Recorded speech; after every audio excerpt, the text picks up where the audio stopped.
What's going on, everybody? Welcome to another edition of Noizemakers, a talk show of hip-hop, politics, and entertainment. And, you know, we've been hip-hopping y'all out, man, for 2 years, but we got to give it up for the B-boys here, man. You know, before a lot of this stuff, you had the B-boys. So we want to have, you know, an original one come represent here for us. B-Rock, man, tell the people who you are, tell the people a little bit about your crew, and how long you been doing your thing, man. First off, man, thanks for having me out, Kareem. Yeah, I'm B-Rock, man. I've been breaking since '92. I run Breakdance Chicago right now, dance studio and crew.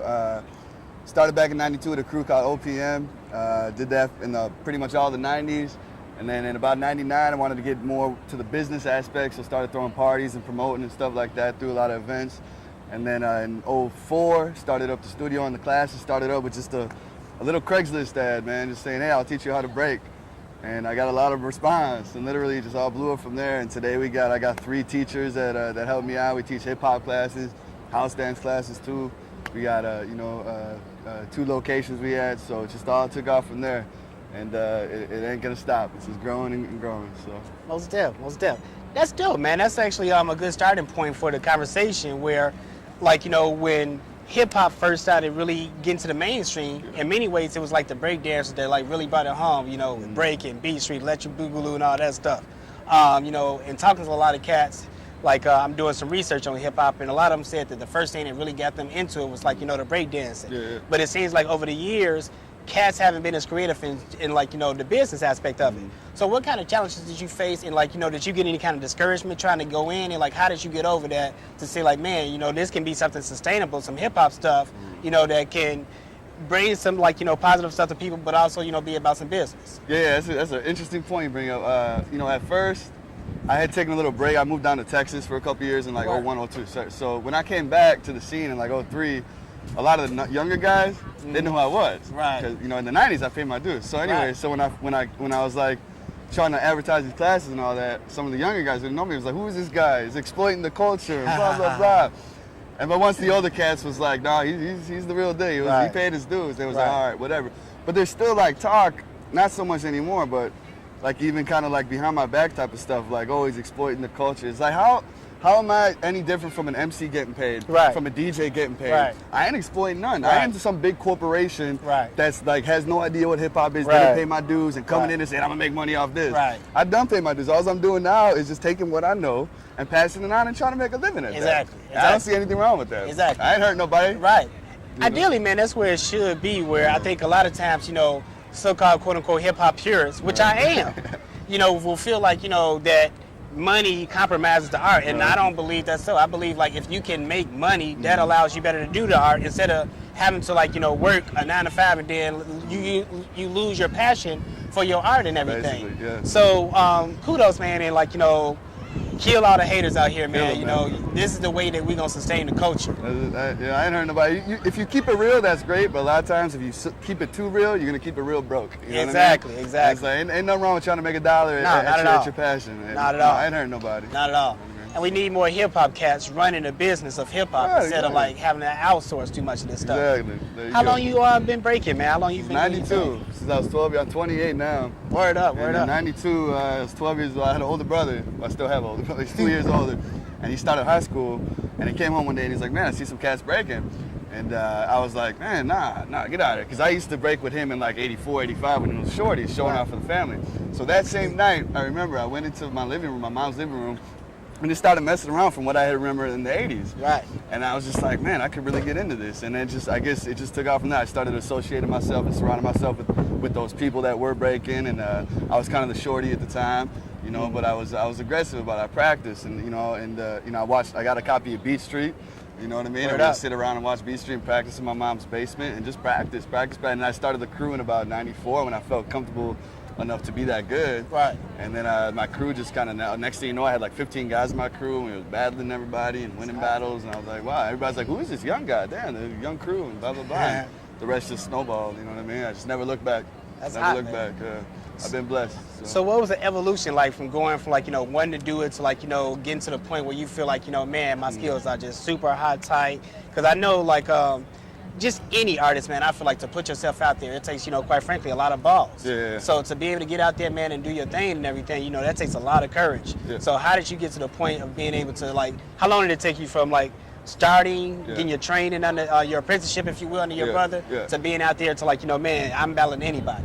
Probably about 2 years. Good 2 years. But I ain't gonna lie, man. Like even to this day or whatever, I never even claimed this that I'm like some super dope hot breaker of Chicago. There's guys that are way better than me that'll smoke me, you know, and I respect that and I pay my dues. But you know, I always hustle. I'm a good solid breaker, you know what I mean? But I never came out like, you know, even though a lot of breakers are cocky and that's the nature of the business, it's like I was always just like kind of humble, you know. I still kind of be. I still am. I was like, I'll battle you, but I'll let my dancing talk the talk, you know what I mean? So, but besides that, yeah, it'll take any. Like I get guys in the class be like, who are just kind of clueless about it, and they're like, how long would it take me? I want to really learn this stuff, and you know, and da da da. And I'm like, I don't think you understand the commitment it takes. Like I'll teach you the basics in a few weeks, in a month. My classes are 6 weeks, but you ain't gonna become a black belt, you know, so to speak, in a couple months. It's gonna take a year, 2 years of practice every day, 2-3 hours. The level of commitment is just, you know, is just they don't understand it sometimes. So it takes a lot of drive, and you gotta stick with it to get to that level. You know what I mean? So that's what I was gonna ask you. So you practice what, about 2-3 hours a day, which would be on the kitchen floor, you know, because I know my mom's basement, other people's mom's basement. Oh man, we would, you know, people don't believe me when I tell them this. I don't know why, but we used to go cardboard hunting, right? Where be a gang of us, 10 of us, and we walk through alleys, and we would look for cardboard. That's all we did. Like we'd spend the day. It'd be summertime. We'd be like, all right, let's go get some cardboard, right? So we'd be walking around whatever neighborhood we was in. We'd be like, all right, let's go get some cardboard. We walk down the alley, and then when you see like a refrigerator box or something, that would be like your magical. And you get the refrigerator box. You're like, bam, break it down. Bam, right there in the middle of the alley, we session in there for the next 3 hours. That's it. And that was our life. And if it wasn't that, it was somebody's mom's basement or kitchen. And that's it. Every day, man. Ain't no breaks. You know what I mean? You got to practice. You got to put it in to get it out. So. How many injuries you be having along the way? Oh man, it's a lot, man. I mean, I got cuts and bruises, and you know my knees screwed up right now. I got a bad back, man. You know my shoulders sometimes kind of dislocated. I was in a car accident too, so that didn't help the thing. But 16 years of it. Takes a toll on your body. Takes a toll on your body. That's why I don't compete no more, because like man, I get back spasms and stuff and pinched nerves. And you know after a lot of and that's, you know, people ask me like the new students are like, how come you don't practice on pads, on mats? I'm like, man, because if you practice and learn on mats, you're gonna get used to that. When you're out in the real breaking world, ain't no pads, ain't no mats. You're gonna be too comfortable. You're not gonna know how to protect your body when it comes time to doing certain moves.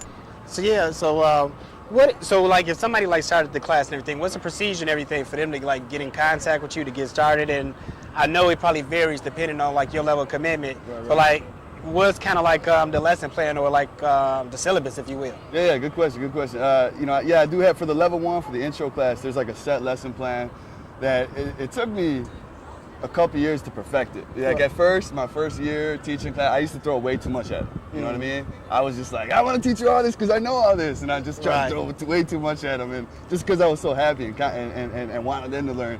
But then like over the years' time, I had to water it down because, you know, I'd rather, you know, it's some people, you know, it takes a little longer for them to learn certain moves. So anyways, so like the first week, if you will, it's just basic like footwork on your feet basically, and maybe a couple light things on the ground, because it's an intro class. You know, unless you're doing like the level 2 advanced or whatever, but the intro class, I designed it so it's for people that have no idea how to do anything. You know what I mean? And so like we just do like basic exercises and stuff that get you used to certain body movements, and I do a lot of explaining about physics. Because breaking's a lot of physics. I always say it's like we're like amateur physicists. Like Newton and Einstein, they'd be proud of how we utilize momentum and stuff like that. Yeah, elaborate on that some more. Yeah, you know, people they're like, how do they do that? Like if I was doing like continuous head spins or, you know, or pennies or something like that, how do you do that?